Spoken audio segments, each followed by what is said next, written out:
एक लड़का था, उसकी नई नई शादी हुई शहर से।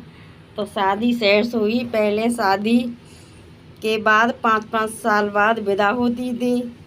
तो लड़का बोला, लड़के को अपनी पत्नी की याद सताने लगी।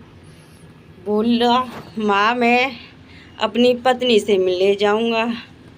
माँ ने चिट्ठी लिख दी, कहने के लो बेटा चले जाओ अपनी पत्नी से मिलने के लिए, और खाने में मैं पूरी सब्जी रख दे रही हूँ और ट्रेन में तुम खा लेना। तो बेटा बोला, ठीक है माँ। तो माँ ने रख दी पूरी सब्जी, ट्रेन में खा लेना। तो बेटा चल दिया। जो चल दिया तो ट्रेन के पास पहुँचा। बोला, माँ मुझे बहुत याद आ रही है पत्नी की, तो मैं मिलने जा रहा हूँ। बेटा ने खाना उठाया और मिलने के लिए चल दिया। माँ ने पूरी सब्जी रख दी पोटली में बांध के कि लो बेटा तुम खा लेना, और वहाँ पर ज़्यादा मत बोलना, बस हाँ ना में जवाब देना।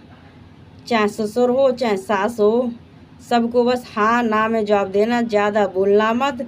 और सबसे ऊंची जगह हो वहीं बैठना, नीचे बैठना मत, क्योंकि ससुर साहब तुम्हारे यूँ समझिए ये कैसा गंवार है।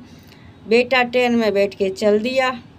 आगे ससुर साहब आगे दामाद को लेने के लिए। तो झोला ससुर को दे दिया, दामाद ने झोला लेके चल दिया। आगे आगे ससुर साहब बोले, कोई परेशानी तो नहीं है दामाद जी? दामाद जी कोई दिक्कत तो नहीं? हाँ हाँ ना में बस जवाब देवे। तो ससुर दामाद चलते चलते घर पहुँचे, बस हाँ ना का जवाब देते गए। घर पहुँचते पहुँचते उन्हें रात हो गई। तो वहाँ साली ने खाना बनाया तो वहाँ बोले कि आओ जीजा जी खाना खा लो। तो पहले तो वो जगह देखने लगा रूम में आकर कि मैं कहाँ बैठूँ, मुझे तो यहाँ सारी नीचे ही जगह दिख रही हैं, यहाँ बेड है यहाँ कुर्सी है। माँ ने तो कहा ऊपर बैठना, तो वो बैठ गया ऊपर, बस अलमारी के ऊपर बैठ गया। तो वहाँ पर आ गई साली साहिबा। साली बड़ी मजाकिन थी।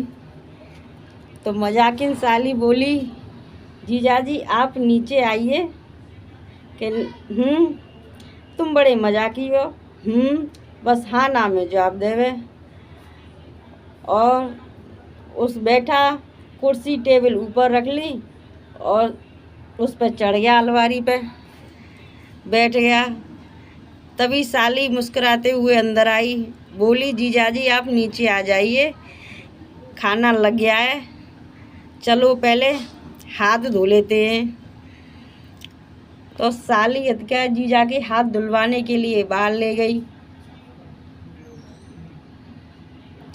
ले गई हाथ धुलवाने के लिए। तो जीजा बाहर हाथ धोने लगा और खाने पर आके बैठ गया, या हाथ धोने लगा जीजा खाने पर ससुर के साथ आके बैठ गया। तो वो खाने लगा। तो गांव में तो बड़ी बड़ी पूड़ी बनती हैं और शहर में छोटी छोटी पूड़ी बनती हैं। तो वहाँ पर थाली परोस दी, यहाँ पे पूड़ी सब्जी खीर रायता साली ने और घरवाली ने दोनों ने खाना परस दिया।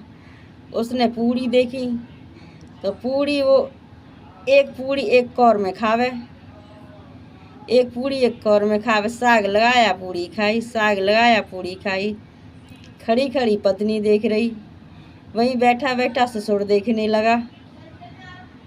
और देखते देखते पत्नी इशारा से कर रही कि नहीं दो एक में ते 4 कौर करिए।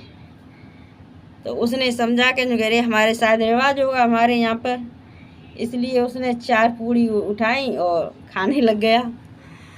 और फिर दोबारा से उसने कही नहीं, उन्हें माथे पर हाथ धर के कहने लगी कि अरे ये कैसा आदमी मिला है। तो उसने फिर 2 पूड़ी उठाई, फिर खाने लग गया। तो उसके ससुर साहब देखते रहे। तो उसने सोचा कि शायद ये जो कह रही है इसमें से 4 पूड़ी लो, माथे ते लगाओ और खाओ, शायद रिवाज होगी। उसने 4 पूड़ी ली, माथे ते लगाई और खा ली। ठीक है, खा ली। ससुर साहब देखते रहे, देखते देखते मुँह फूल गया। दामाद ने 4 पूड़ी खाई, मुँह बाहर आ गया खाते खाते। तो वो सिर पे हाथ धर के देखने लगी पत्नी, कैसा आदमी मिला है। ससुर साहब बैठे बैठे दामाद माऊ देखते रहे। देखते देखते बोले कि चलो दामाद जी, खाना हो गया, चले घूमने चलते हैं। कि चलते हैं ससुर जी, थोड़ा ठहर जाइए। मुँह हाथ धोया उसने और वो चल दिए। चलते चलते दामाद और ससुर नदी के किनारे पहुंच गए। ससुर साहब से दामाद बोला, पिताजी ये नदी किसने खुदवाई? कि हमने। कि क्यों?